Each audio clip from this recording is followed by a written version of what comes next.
Before I begin the Dharma talk this morning, asking again for your help for this very, very unusual community whose center is a mind training that is quite powerful, whose roots go back 2,500 years. This is very, very rare. I'm not saying there aren't other Buddhist communities all over the place. This is a little bit different. Maybe a lot different. So if you can, help us. This is, as the stronger this gets in the center of this centerless fringe, the stronger the fringe without a center becomes. If that doesn't make any sense to you, then I've succeeded. I'm not talking to your conscious rat race of the mind. I'm talking to deeper levels of consciousness. That hears me. You don't hear anything if you're really listening. If you're not listening, then you think you hear things, and you think things, and think things about what you're thinking about, that I'm thinking about, or you think I'm thinking about. This has no limit. That being said, I want to talk about the vow. The vow is not a cover-up. This is 16 vows, but the basic vow is to be with all things. Whatever rises in your life stream, your mind stream, in your doghouse, in your garden, whatever rises, don't object to it, don't agree with it, and certainly don't ignore it. Those are the three poisons. This is incredibly simple and impossible to accomplish. Accomplish. That's ego language. Wrong, right? That's not important. It's just that it's relative, and it's about shrinking down into this little lifetime you have that you think is so important. Not accusing you of anything. If it doesn't fit, then perhaps I'm misunderstanding who I'm talking to or what I'm hearing.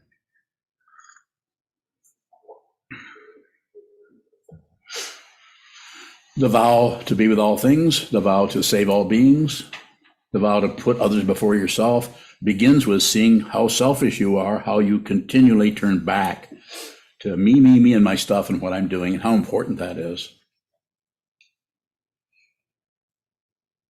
It's about being aware of that, not about stopping it. Don't get rid of your confusion, your craziness by covering it up with some kind of ideas. This is why the vow. This is why offering flowers, incense, vows, prostration, return to this, return to the teacher, the teaching, the community, the Buddha, the Dharma, the Sangha, over and over and over. The more it feels useless and like this isn't getting anywhere, that's why it's a transcendent path. If it looks like you're getting somewhere, you're probably in a rest area, maybe for the rest of your life.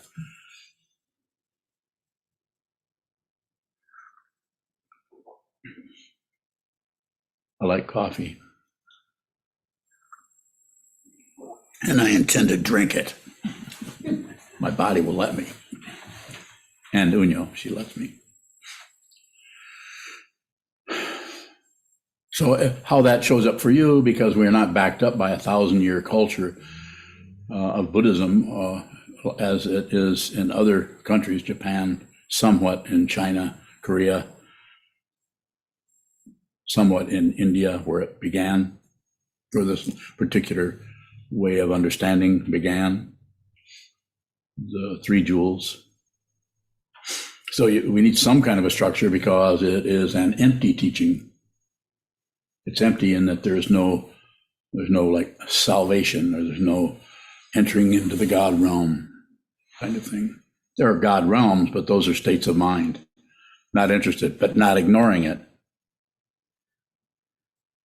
In other words, not interested, grasping, but not ignoring it, shutting down, shoving it away, or pushing it in some other direction. Just receive. Just receive it. Whatever shows up in your mind stream, look at it, and don't cover it up with thinking about it, assuming you know what it is and whether it should be or shouldn't be. Should that be there? Should I be doing this? Anytime you say to yourself in your mind stream, whether you say it with your vocal cords or not, should I do this or should I do that? Or should I do this or should I do that? The very nature of confusion is that polarity, that either or. Which a while back, the theologian and existentialist philosopher Soren Kierkegaard addressed in his book, Either Or. Can't remember what it said, but it seemed like it was pretty good at the time, 50 years ago. Either or, just the title. Just the title, Either Or. Going around in circles, which looks like a straight line to ego. Ego, well, I'm on it. I'm getting somewhere. I'm accomplishing this.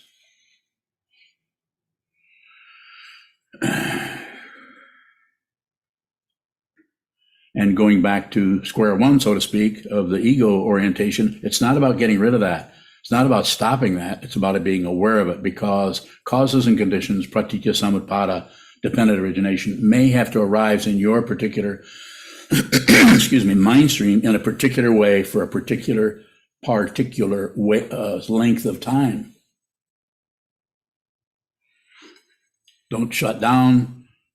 Don't abandon anything based on hope or fear. But if you need to, then if you're looking at it very clearly, then you'll see that they have no choice. It's choiceless to be afraid, or the consciousness is afraid. There's no one who's afraid, but the consciousness, the fear that arises in the consciousness without a self is dependently arisen, belongs to no one. And it comes up because it's being pushed on and altered and affected and neutralized and synthesized and all the other ized. All along, it's just a constant churning of otherness, apparent otherness, to change things up. But if you look at it as it is through the ability of your consciousness, which you've been mind training, which is operating on a level that is beyond the reach of ego, the ego will keep yammering at you. This is not getting anywhere. What are you going to do? Sit here and look at a wall all day long? You're going to turn it into a carrot. And what does the wisdom mind says back to that? It doesn't say anything. Keep sitting. It's a transcendent path, not a mundane path of accomplishment, even though it's sometimes taught otherwise. I'm not here to teach that. I'm here to encourage you to see it yourself. It's your business, not mine.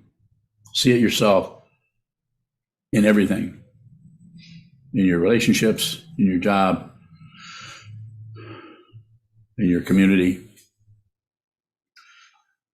Return to the wall, return to that. Sit down, hold still, sit very still, and watch the continued movement of samsara, the wheel of life and death, is and isn't, existence, non-existence. Very, very seductive and compelling when we are identified with a body-mind complex. We call it me and what I think about everything.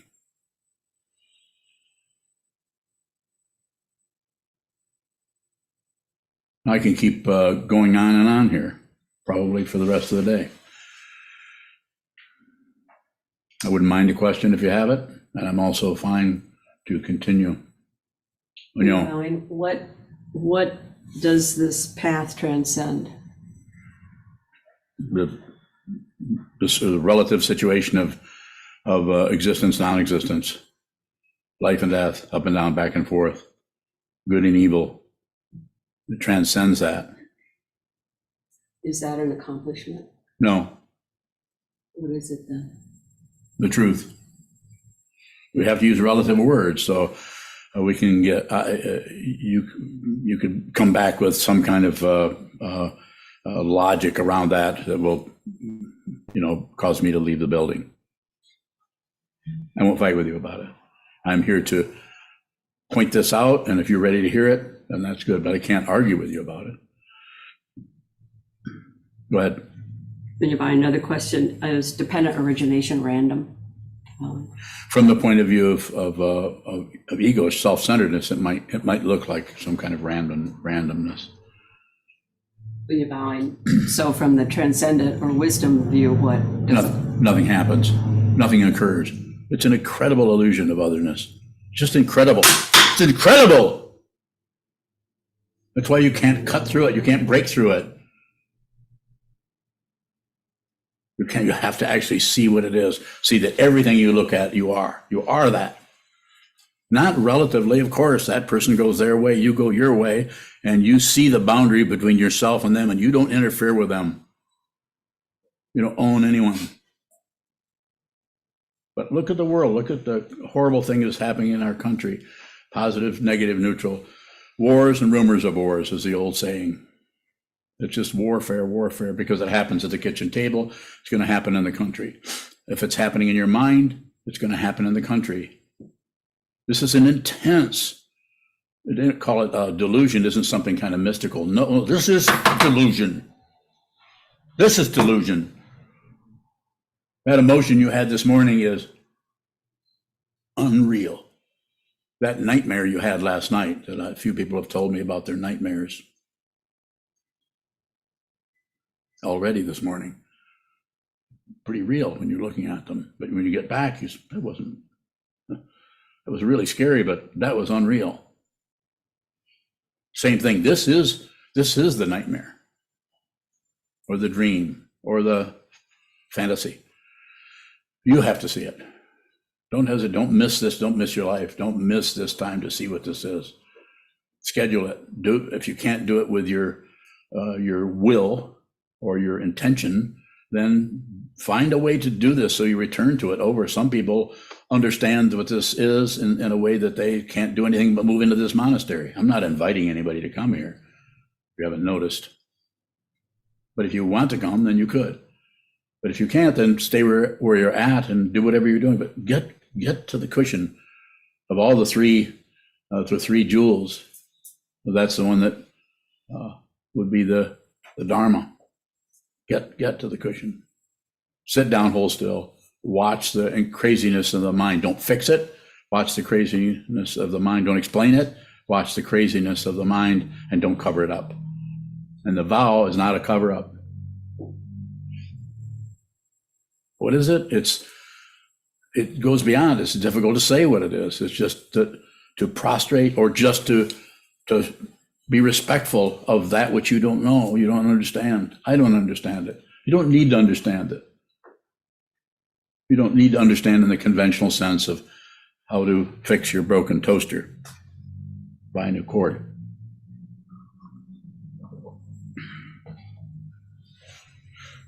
But I am trying to emphasize how really solid everything seems, doesn't it? It seems so solid.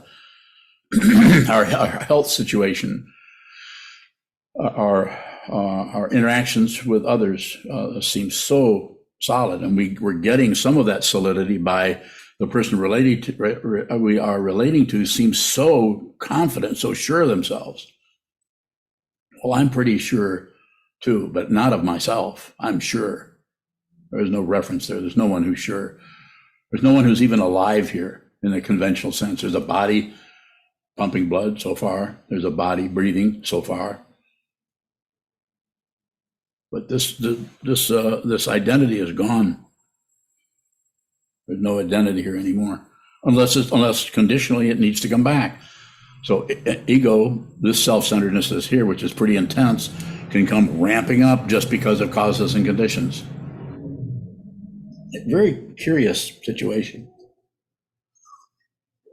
to see something that you may have thought was, well, that looks like that's not here, and then 3 minutes, 3 months later, this and that happens, and this happens, and then you feel this extreme, overwhelming self that wants something. What's different? You don't believe it. You don't believe anything anymore, nor do you disbelieve anything, nor do you ignore anything.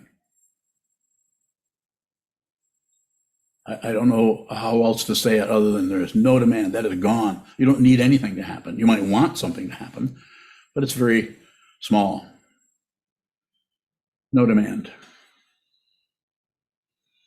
And worrying about the world coming to an end is going to, because it's been doing this since beginningless time.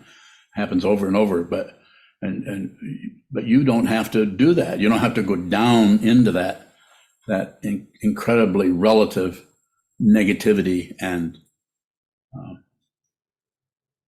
don't know how else to say it. There's an old saying, I think it's from the theistic tradition, that if you don't die before you die, then you'll have to die when you die. You know what that's from? You know what that's from? Any of you Christians know what that's from? Come on, speak up. Don't hold back. It's back there in some writing somewhere. It doesn't matter whether it's Buddhist or Christian. We're just talking about Meister Eckhart, the 13th century monk who was probably, more than likely, burned at the stake by the church. We don't know. He disappeared, though. Said, if truth goes that way and God goes that way, I can let God go and follow the truth. One last thing, dribble. One last thing, he also said, who is Jesus? He has no name. What does that mean? What is that? Is there a meaning to that? Or is it just, you just hear that and don't know what that means?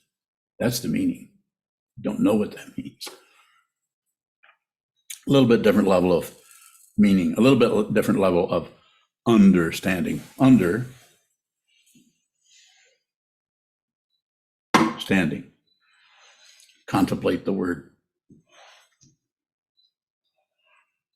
Questions? Can the vow reify someone who puts others before themselves? You can. Mm-hmm. How is that not a cover-up? I said so. It's not. Because that may happen. That's conditioned arising. That may need to happen and happen and happen. But the consciousness that is just observing, the witnessing quality, is also not a self. It's just the nature of consciousness to receive. It's just the nature of consciousness to receive. You should ask more questions about that, because I feel like you're starting to work with your erector set. Is that true? Doesn't show up at the moment, or reflect on it. Okay. Mm-hmm. Question from Liam in Marquette.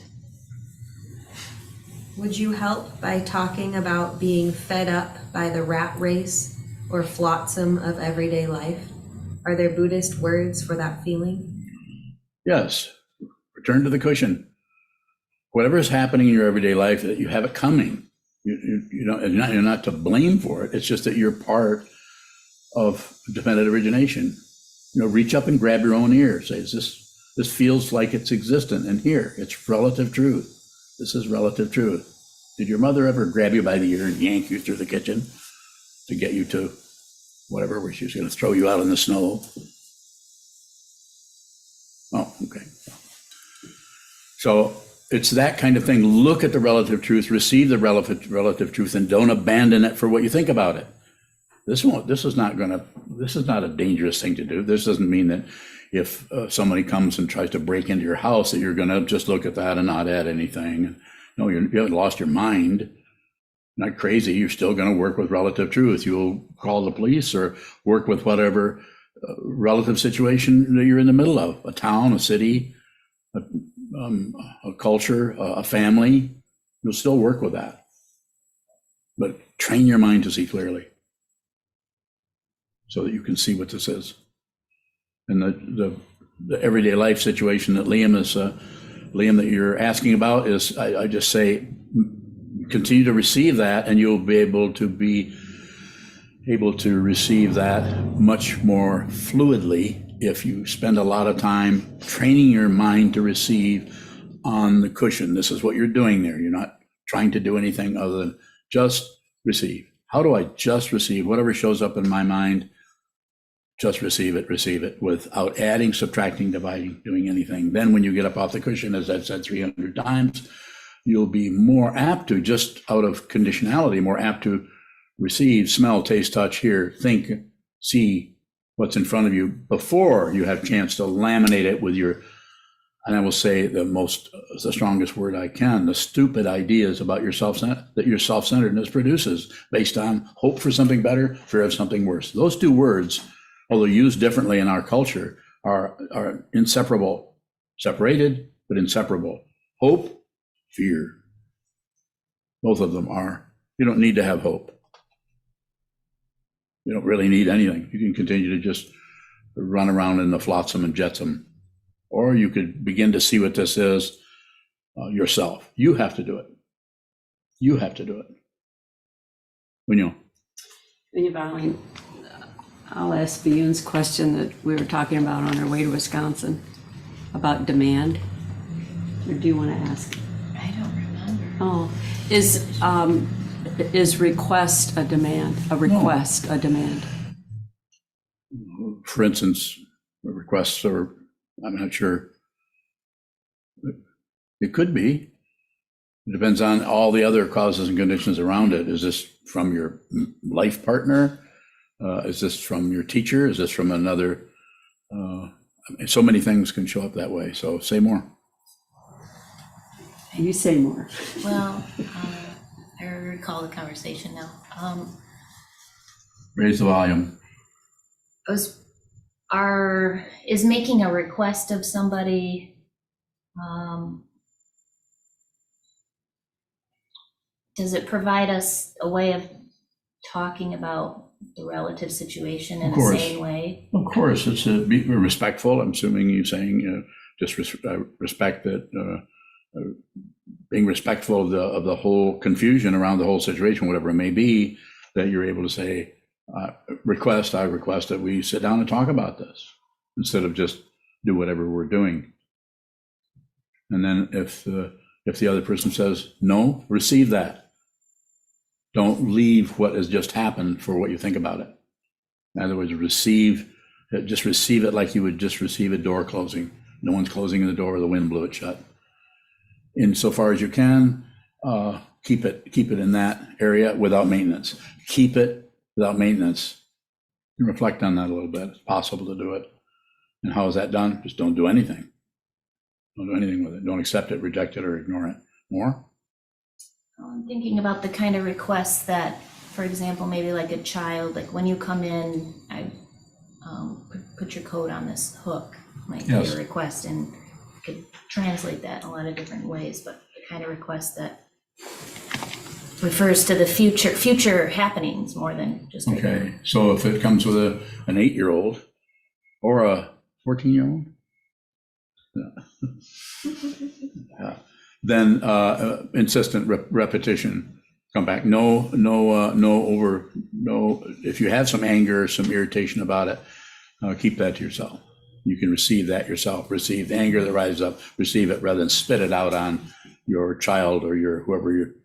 Don't spit it on them, but look at your original intention to get the coat on the hook, and also to relate to that young person. I'm assuming you're saying in a way that's pragmatic, very simple. Coat on the hook, not with anger, but with insistence. If you have to, put the coat in their hand, clamp it down so they hold on to it, take them over to the hook, hook it up, and then go, see? And do it over and over and over until they don't want to see that anymore. They will hang up their coat, or they'll start training you. See, I want to have more pie. Here's the pie. You follow that?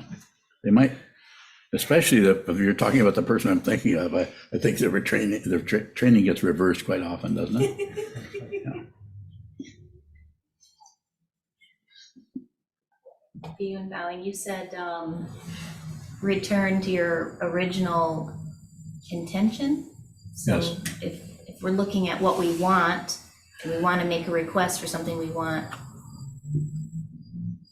how does looking at our original intention help us? The vow that you've received is to be with all things. So whatever shows up, painful as that may feel or be, or however, is just insofar as you can, without struggle, just receive that, be with that. I would say it differently. A vow to receive all things, be with all things, receive everything, receive your own distress, receive the distress of others, kindness, fundamental. This doesn't mean you're always a sweetie pie and that you won't bang on something. Receive everything, receive your own distress, your own discursiveness, your own mind stream, fix nothing, just receive. Receive what comes to you from others insofar as you can. And it's because of dependent origination, it's so variable. You can't set up, that's why it says in the teachings, don't set up standards, because as soon as you set up a standard, then all the awareness about what is constantly moving and changing around here, we start to ignore that because we have our standard now.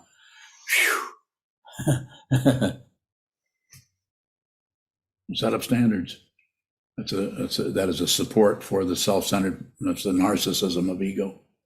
And some people, once they set that up, if there's no one there to help them, there's no mind training there, the person will lock down on that tighter and tighter.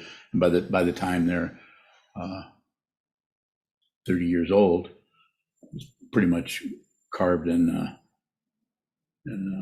asphalt.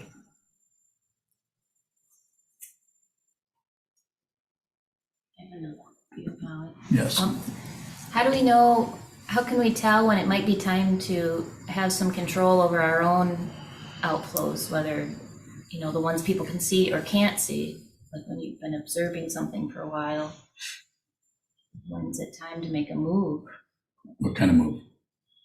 Well, like putting effort into stopping an outflow that you've been watching for a while. That will show up, and that will, if you're just observing, in other words, you're just receiving whatever's showing in your mind stream, which looks like you thinking, but just observe it.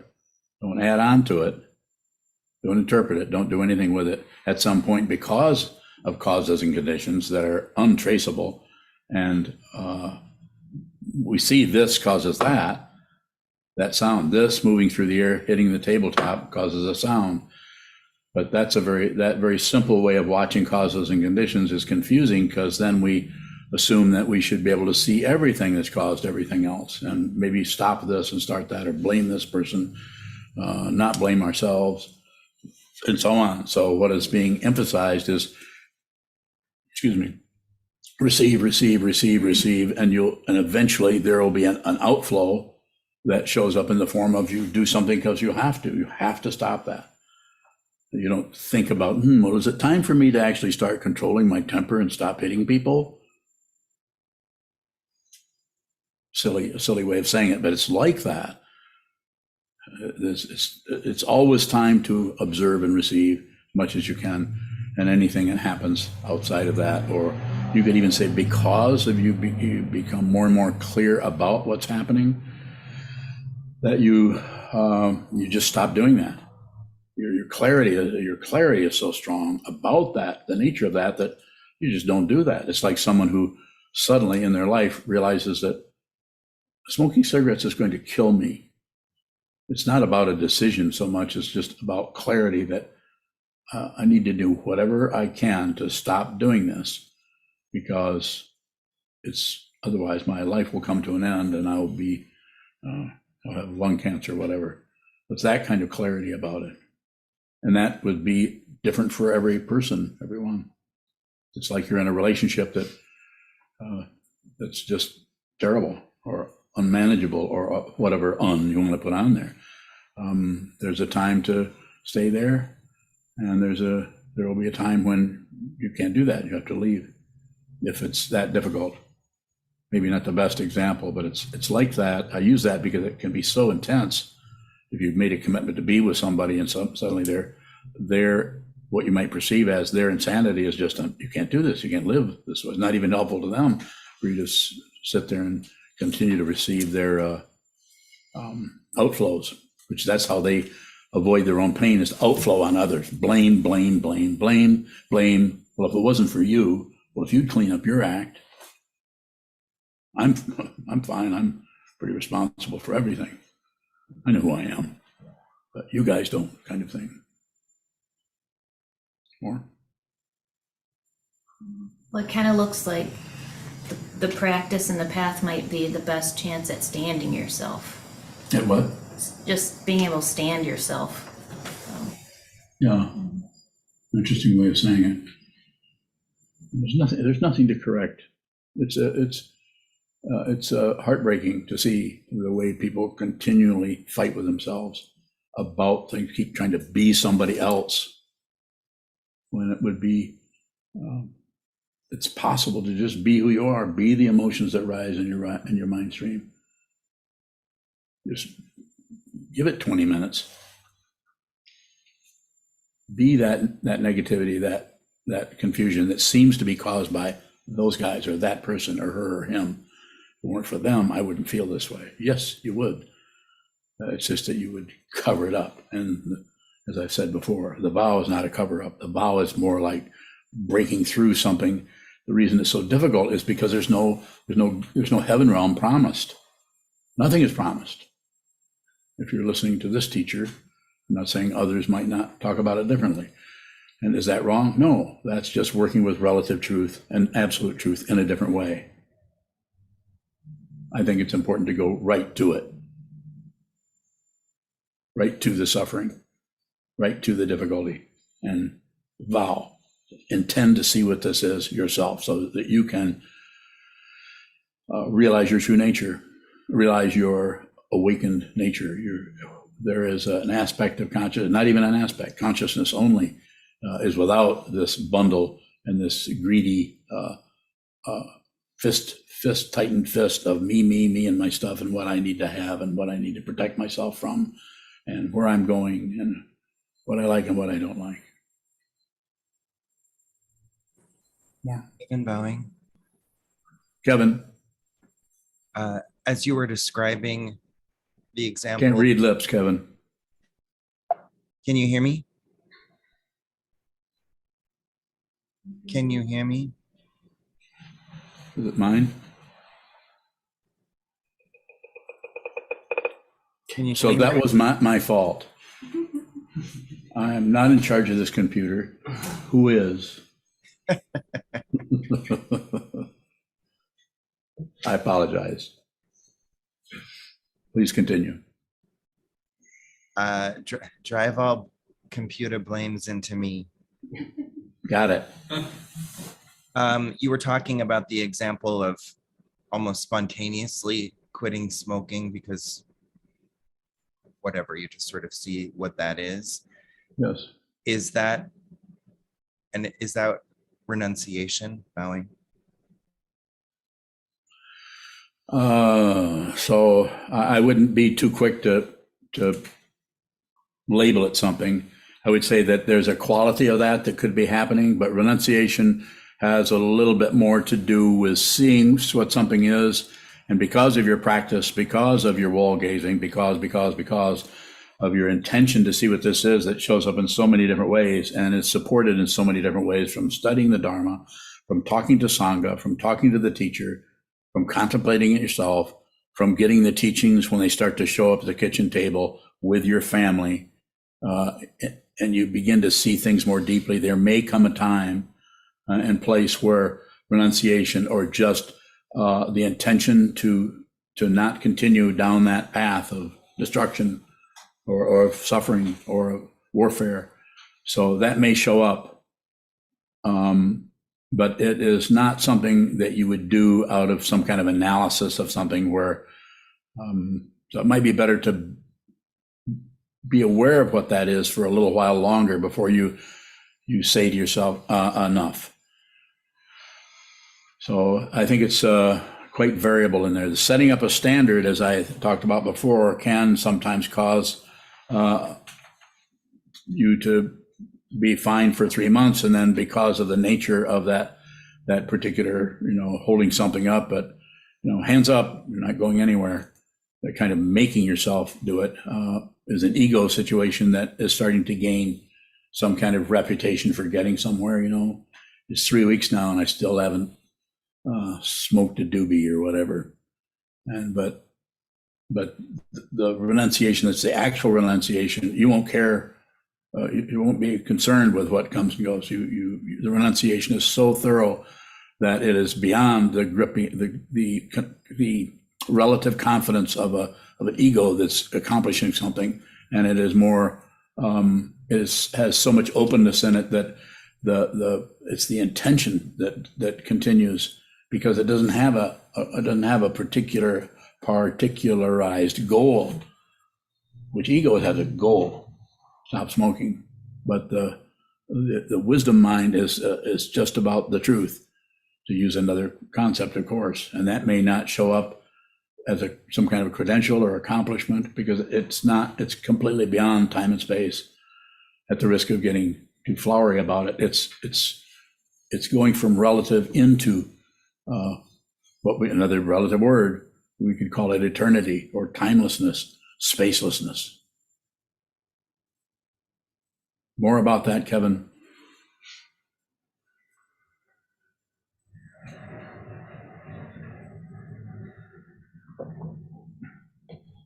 Kevin Bowing, as you were describing it,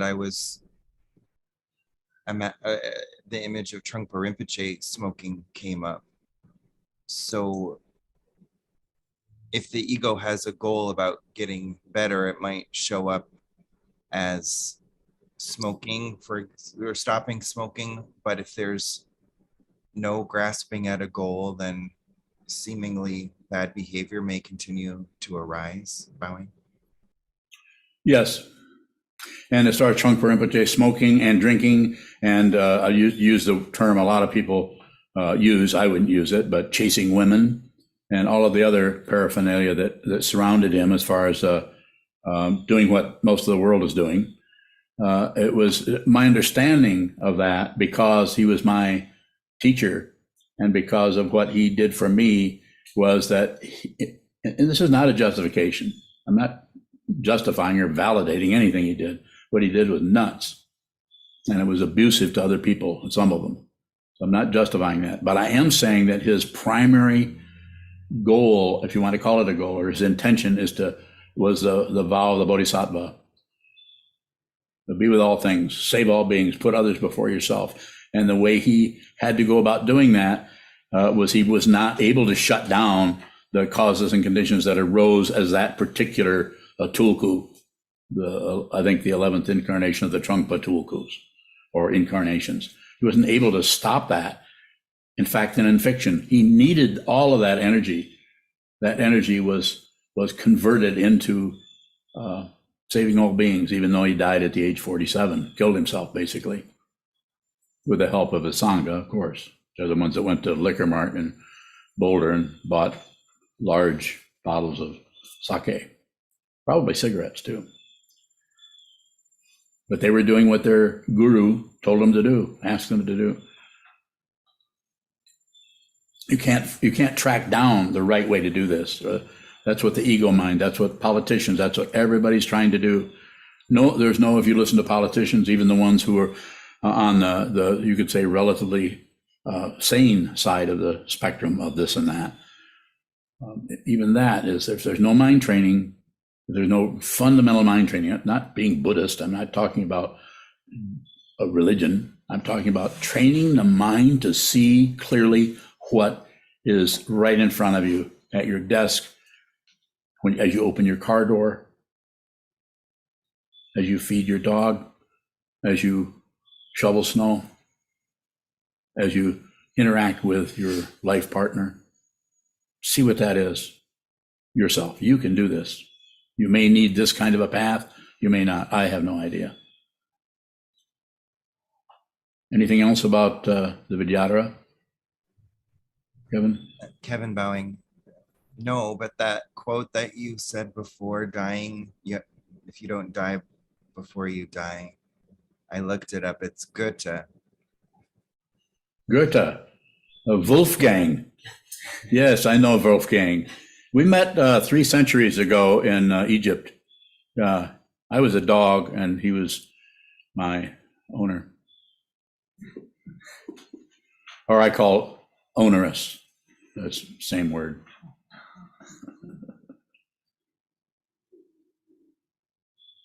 Yes. It's somebody off in the dissonance. Who is it? Naveed. Naveed, that is distance. Isn't he in Iran? Let me have it, Naveed. When you say it's vividly unreal, can we compare it with a situation in a lucid dream when you know it's a dream, but yet can touch and feel everything? You could use that if you have lucid dreams. Not everybody has those, but if you have that kind of a lucidity in the middle of a dream and you realize that this is unreal, yet I can do stuff here. So, but that can happen here too, as I think you're asking about. Yes, you can realize that's unreal. You don't really look like Naveed, but you're not different from Naveed. I would say best direct response is yes, with quite a bit of differentiation in there, depending on how that shows up and what the dream is and how you're functioning there.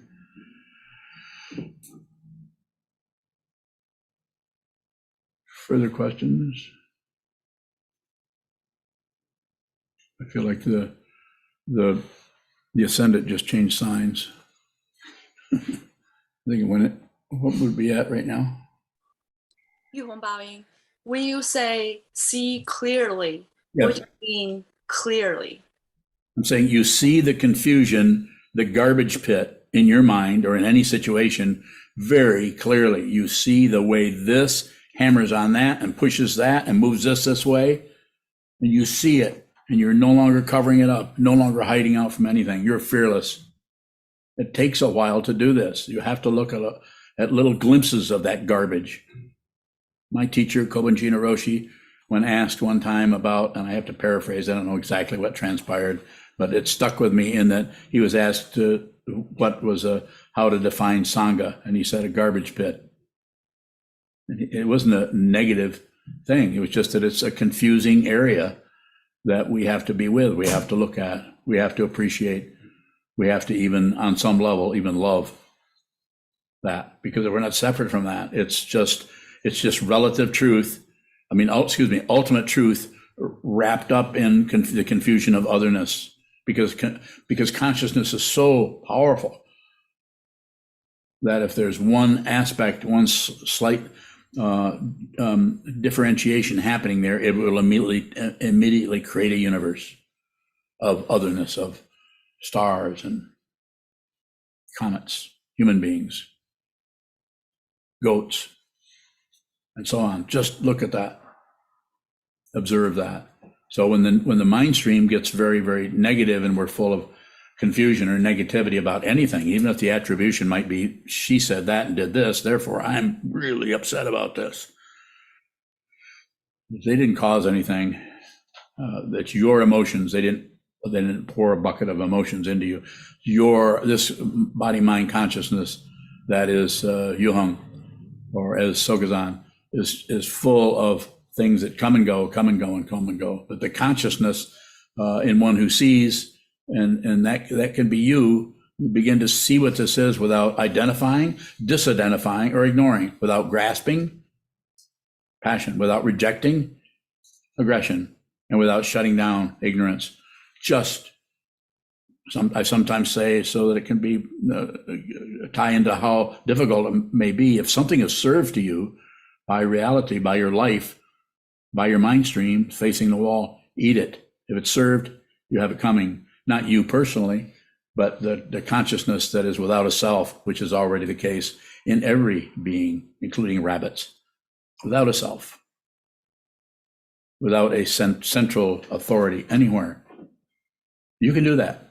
It just takes intention and sincerity, repetition, in order to not break, because there's really no chain, but break into what appears to be a chain of causation of this happens and that happens and this happens. If you go through the links on the chain of existence, the 12, you can kind of get an idea of where it's weakest at, right where the outflow happens. Out of desire comes, what's the next one? Grasping.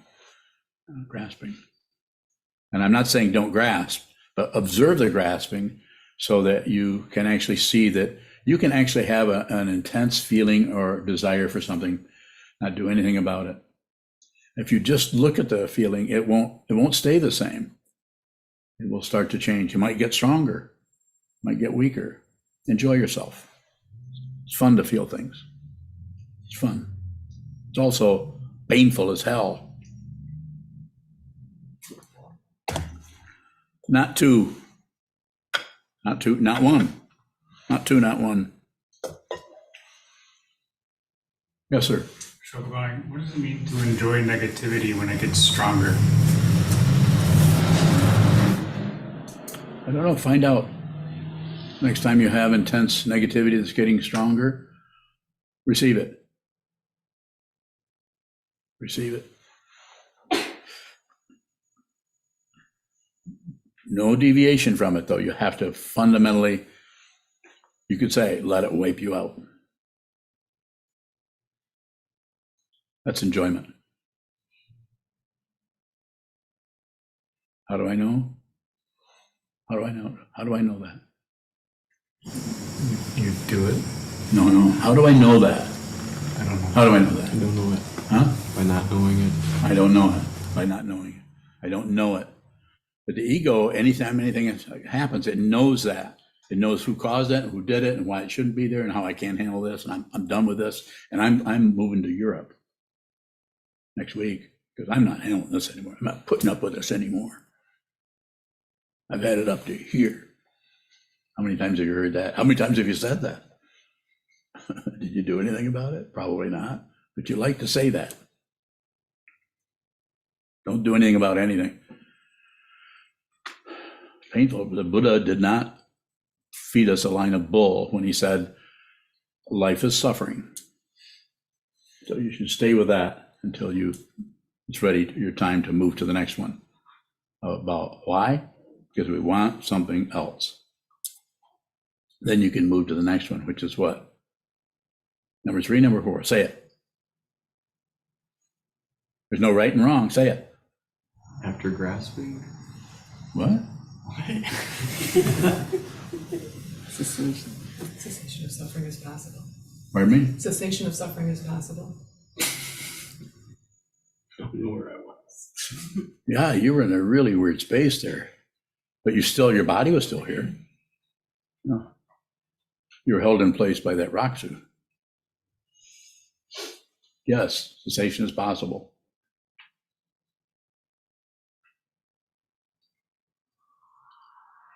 Further questions? Life is suffering. That's just the truth. You have nerve endings.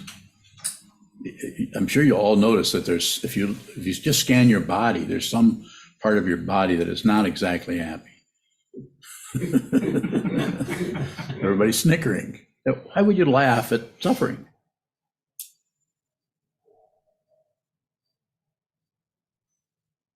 Wait a minute, Juzan's not laughing. He's taking notes. Michelle Bowen, Go ahead, Michelle. what you're sitting there and people are looking at you and fixating you.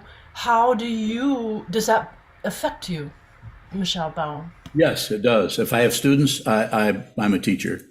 If I don't have students, then I'm just an old man dying.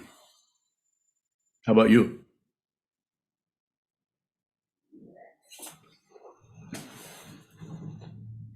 You follow me? I'm not trying to be dismissive. I'm just saying that if they're students, then what I've been working on for a long time, then I get permission. People ask me, then I get permission to teach. So that's what I intend to do for whatever time there is, being in this form. Michelle Bowen, I did not take that as dismissive. I found that very helpful. Michelle Bowen. Further questions? We haven't been doing this an hour yet, so there's 42 people online. Is there someone? Since you go ahead. I have a question about, this isn't a clear question yet, but it's about forms and going through periods of time where where I feel like I'm doing well, attending forms and being there on time. So this is a question about standards that I have set up in relation to the forms, and how there will be those periods of time that feel like I'm doing well and times where I feel like I'm not doing well. Yes. Missing forms or coming late, trying to do too many things. In addition, what do, in those periods of time where I feel like I'm not doing well, have I lost sight of my intention? Like, what do I do with that? Bowing. You're doing it. It may not feel like it, but you're doing it. You're a fully ordained monk. You're also raising a child, and you're raising a husband. And, what more can I tell you? I think you're doing fine. And you also live a couple blocks away from the monastery. You practice as much as you can, considering all those situations. There's no, whatever rises in your mind stream about that, don't ignore it, but don't believe it and don't disbelieve it. Don't do anything with it. It's just like a dream. It's just like, if you remember a dream you had last night, which I'm sure you do, and you remember the last time you felt in such a way that it caused this question to come up, those are not dissimilar. They're not exactly alike, but anything you remember from 3 weeks ago and anything you remember from a dream that you had, it's the same function there, it remembers. But one of them has a quality with it that says this actually happened. The other one that has the differentiation has a feeling that this didn't happen, when neither one of them happened. So, but that being said, I'll return to responding to your question. No, you're doing fine. Keep going. Just continue. Return to the vow. Return to any kind of image or form in our world that will help you, and it can be a tabletop with it could have a dharma book on it. It could have a picture of an image of the Buddha. It could have, you could offer incense, some kind of a gesture towards a physical representation of the teachings. It's not like it's a holy object, but it might need to be treated that way. So that, because it's about you, it's not about the junk on the table. It's just stuff, but it needs to be related to very directly so that you can train your mind to see more clearly the things that arise in the mind stream that are not summoned, that just come up spontaneously, like I think I might be doing something wrong, or self-criticism. This is the way ego continues to ramp up its sovereignty, its artificial or imaginary sovereignty over the consciousness, thinking that there's somebody who's someone going somewhere, being successful, it's just, it's an amazing charade. You can see it. Just continue. Return. Find a way to do this for you. You don't have to become a Buddhist. There are people that feel differently about this. I don't. I think that's up to you. The only thing that I think it's necessary for you to do is get to the wall, get to something where nothing's happening in front of you. There's no motion going on, so that you can open and receive whatever comes in, which is how the wall looks, the texture of the wall, the tops of your knees. Possibly you're out of peripheral vision, your A spot or awareness around, the peripheral awareness around what you're looking at, so that you can receive all of that. And you can receive, and if you do that with the eye mind, then you'll also do it with the ear mind, the nose mind, the tasting mind, the thinking mind. Visual awareness is very powerful in terms of looking like it's something else. That's why it works so well to have the eyes open when you're meditating rather than closed. People close their eyes to meditate in order to get to a state of mind that is serene. Not interested in serenity. I'm interested in the truth. And you may have to go through a lot of difficult stuff to see the truth. And I'm here to encourage you to do that. Further questions? Brian bowing. Yes, Brian. Will we know when it's time to move on to the second noble truth? You'll know. And, conceptually, you're going to do it. We see all of them, but to look at the suffering and realize that the Buddha, this is not nihilism or negativity, it's just the truth.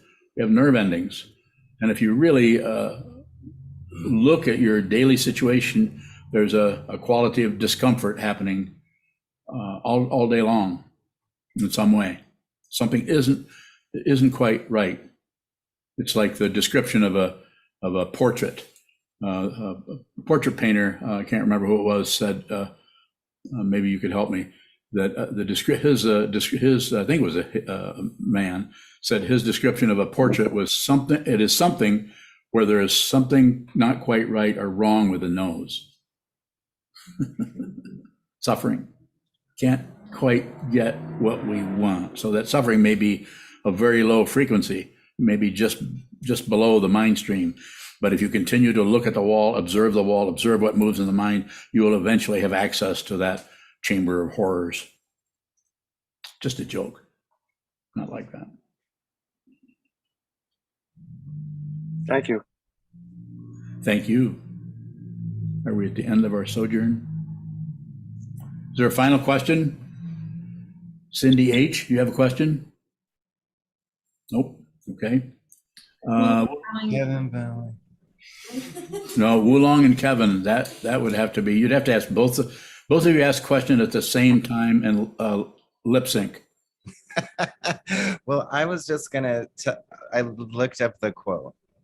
Okay. What is it? A portrait is a painting with something wrong with the mouth. Maybe that's a different quote. Oh, that's pretty good. Who said that? John Singer Sargent. Oh yeah, that's amazing. Yeah. He was a good mouth painter though. Pretty good. Above average. Go ahead, Wulong. I don't think I could compete with that Sargent quote. Well, give it a try and I'll evaluate it and give you immediate feedback. I love it when you evaluate me. Wulong bowing. My question is along the lines of Bayun's question about or when you receive a request from someone. When somebody asks you to consider something that is received from me in that moment as they just want me to validate their belief in that. Yes. And I said, yes, okay, I will consider it. How can I really consider it and not just lip service, even though I am clear or think I'm clear in the moment about what they're asking and that it doesn't feel like what their way of seeing it. Bowing. So it could be several ways. My response would be just leave it at that. Just say, I'll consider that. I think that's good. Say, and you can even do a little bit of a pacifying on it. You could say, interesting viewpoint. You could pacify it a little bit so that it doesn't look like you're immediately coming out of the trenches and going to war with them. So because it may be helpful. The interaction with you is much more helpful if there's no warfare, even though there might be somebody trying to start one. You could say, interesting point of view, I'll contemplate that, and then let them get back to you. They don't do anything else with it. Then they will come back and say, so did you think about what I said, that the whole world is this or that, and things really need to be done this way or that way? Did you think about that? And then, because you've been given permission, you could say, yes, I did reflect on that. And depending on who it is, I'll give you 3 selections here.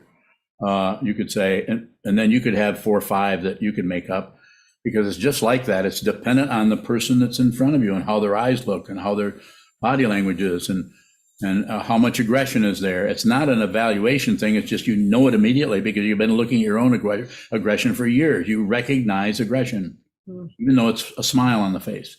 And so depending on whatever is showing up in front of you, you may say any number of things. I'll give you 3, as I said before. And one of them is, I don't agree. And the other one is, I think I think you're full of shit. And then the other one is, get out of my house. How are those? I could give you about 15 more, but I won't. But do you see what I'm saying? I'm doing that not because you should go to any one of those, and you already know this, but it's just that you should don't think up anything ahead of time. You receive it, it seems kind of irritating or nauseating, or it shows you how confused that person is, and that person is probably, I'm speculating here, is throwing up that kind of stuff because that's how they get rid of their own suffering, is to blame or go. And so then, the next option, number 4, would be, I'm sorry you're feeling so bad that you have to come up with that kind of rhetoric, that you're using that rhetoric to cover up your true feelings. You could, it's possible.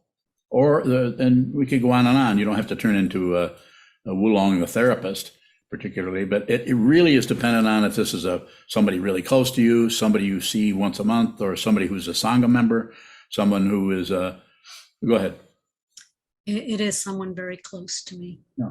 And it's the exchange is specifically an observation that they have made about me that I'm not buying, but I want to give space for consideration.